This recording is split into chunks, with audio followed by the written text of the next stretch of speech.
السلام علیکم۔ مسواک کی لمبائی کے بارے میں شریعت نے کیا حد مقرر کی ہے؟ جواب: قرآن و حدیث میں مسواک کی لمبائی یا موٹائی کی کوئی حد مقرر نہیں کی گئی، اس لیے اپنی سہولت اور ضرورت کے مطابق کسی بھی حجم کی مسواک استعمال کی جا سکتی ہے۔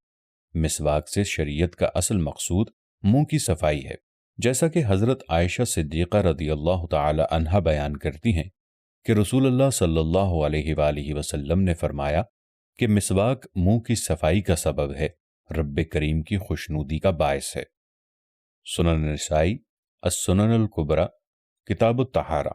ویسے بھی مسواک استعمال ہونے سے مسلسل چھوٹی ہوتی رہتی ہے، جس کی بنا پر اس کی لمبائی ایک حالت میں نہیں رہ سکتی، اور نہ ہی کسی خاص لمبائی کو اس کی شرعی حد قرار دیا جا سکتا ہے۔ واللہ ورسولہ اعلم بالصواب۔